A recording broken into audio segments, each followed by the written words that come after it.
Good morning. I'd like to thank you for attending this morning's scrum. I'll be providing you with updates on the disappearance of Miss Anita MUI of the City of Markham. On Friday, August 9th, our officers responded to a missing person call from Miss MUI's family. She had not been in touch with her family, which was out of character for her. Her disappearance was treated as suspicious at the time. Later that day, Miss MUI's vehicle, a white 2024 Mercedes-Benz GLE450 SUV, was located in the area of Finch Avenue East and Warden Avenue in the City of Toronto. Our investigators began a wide-scale search for Miss MUI with the support of her family, friends, the community, and of course the media. On August 12th, the Ontario Provincial Police in West Parry Sound responded to a report of found human remains on a property on Avro Road. Yesterday, the Office of the Chief Coroner positively identified the deceased as Miss MUI. This is obviously not the outcome any of us had hoped for.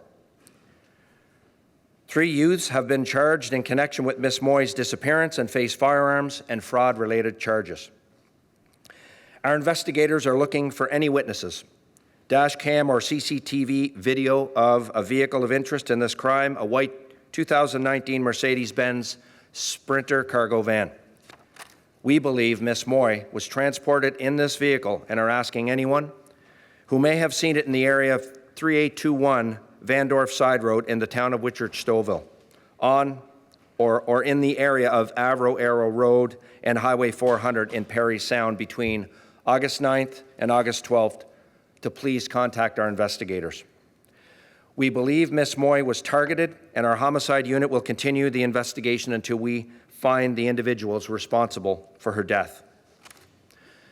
We continue to appeal for any witnesses and ask for anyone with information to please contact our investigative team.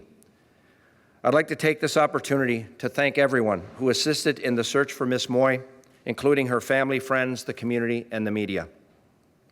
I'd also like to thank the OPP for their work in this investigation and the outstanding work of our investigators in the Homicide Major Case Management Unit. I'd also like to personally extend my heartfelt condolences to the family and friends of Miss MUI. The family have asked the community to please respect their privacy during this difficult time, and I asked that you please honor that request. I have with me today Inspector Paulo Fiore and Detective Sergeant Dave Gill from our homicide unit, and we can take any questions you might have at this time. Hi, I'm almost start. Can you tell us a bit more about the charges these youth are facing? You had mentioned that you're still the individuals responsible for the offense. So is it believed these youth assisted but are not actually directly involved in the homicide? Can you just elaborate a bit on that? Yeah, I'll have the investigators take that. Thank you. Yes, so York Regional Police Homicide Unit have arrested and charged 3 young offenders. One of the young offender has been charged with 3 counts of fraud. Another young offender has been charged with 1 count of fraud and multiple breach of court orders. And a third young offender has been charged with multiple counts of fraud, firearm-related offenses. All 3 young offenders are persons of interest in this homicide investigation, but their exact involvement as to what they did or what they had to do with this investigation and with the disappearance of Ms. MUI is being investigated. Where's the fraud charge coming from? What do you suspect on that front? So we believe at this time that Ms. MUI's credit cards were used by these young offenders. In what way? They were used at multiple different locations in the GTA. And why are you hoping for that Sprinter vehicle? Since you already have the guys, what are you hoping to get and investigate out of that? So what we're asking the public is for any dash cam or any CCTV image off the Sprinter van, as we believe Ms. MUI was transported in the Sprinter van from the Vandorf address to the area of Avro Road and Highway 400 in Parry Sound. Can you speak to the importance of the Vandorf address? You spent a lot of time and resources at that location. Can you give any information on that? Yes, so based on our investigation, that's where Anita MUI disappeared from. So we believe that property was of interest to us. With the credit cards, were they used from the time of her disappearance, or were they used before that as well? What we believe is they were used after her disappearance. Do you believe she was transported alive? We don't know. We're looking into those facts. Were you able to get any evidence from that vandal address? We did collect evidence, but I cannot get into that evidence. Do you have an age of the young offenders? Yes, so two of the young offenders are 17 years old, and one of them is 16 years old. Why do you suspect she was targeted? We believe she was at this property for a real estate transaction, but as to exactly why she was targeted, that's part of our investigation. Do you believe she was targeted for her finances or for the actual murder? That's part of our investigation, and we're looking into it. Just looking for a little bit more information. Yes. Can you tell us when they were charged and if they've already appeared in court and what the next court appearance would be? I don't have the exact dates of the next court appearance, but yes, I can confirm they were all held for a bail hearing, and two of them have since been released on bail, and one of them is still in custody and will be appearing for bail, I believe, in about 7 days. I just want to jump back to the targeting. Sorry. Sorry. Go Can you ahead. tell us just when the last appearance was? The last court appearance, I believe, was a few days ago. I don't have the exact date, but I can get back to you on that. There's been reporting that she was quite politically active within the Chinese community, and so I'm curious, do investigators suspect that she was targeted in any way for that political work that she had done? We're looking at all different investigative avenues, but we do not have any information to believe that she was targeted because of her political views. I realize you can't give specifics, but do you know how she got from Scarborough to Bangor, given that her car was found in Scarborough? That's correct. Her car was found in Scarborough. We're looking into it. That's part of our investigation, but we believe she disappeared from the Van Dorp address. Is there any sort of belief that these three teenagers may not have been acting just on their own volition, that there may be kind of higher-ups or crime element to this? That is still part of our investigation, and if other persons of interest or suspects are identified, we'll pursue those avenues. But at this time, those are the only three individuals. Just last month, another Markham woman around the same age went missing. Ying Zhang. Is there, the circumstances sound very similar, especially with the fact that the body was also found north of the city as well in that case too. Okay. Are you linking those two cases, those investigations? There's no evidence to suggest those two cases are linked.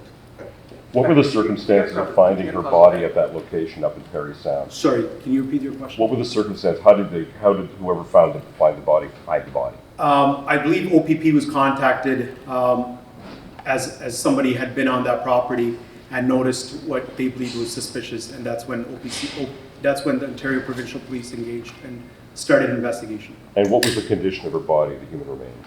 We believe it was burnt, but as far as further on her condition of her body, I cannot get into it. That's part of the evidence. But you had to identify her by other than traditional means, correct? How was that done? Correct. So we worked with the coroner's office and the Center of Forensic Science, and the identification was forensically confirmed. So would it be fair to say that somebody went to some lengths to be able to conceal her body there? That is part of the investigation, but we're looking at all those different avenues. Were you able to get a cause of death? No, at this point, we're still working with the coroner's office. You had mentioned her remains were found August 12th. I understand the coroner positively yesterday. I'm just wondering, it's been almost 2 weeks. The case of being found, if I recall correctly, the police had made a release saying we have found human remains, and then later followed up to say we have identified. Just wondering why the police took so long to mention that there might have been a positive connection. So our team has been working around the clock. We've been working with the Chief Coroner's office, Center for Forensic Science, and the pathologist. And as soon as that positive identity was notified, as soon as we were notified, we held this conference. You had mentioned her body was burned. Can you elaborate a bit more on how badly burned she was, the state of the condition of the body? I'm sorry, I cannot get into that.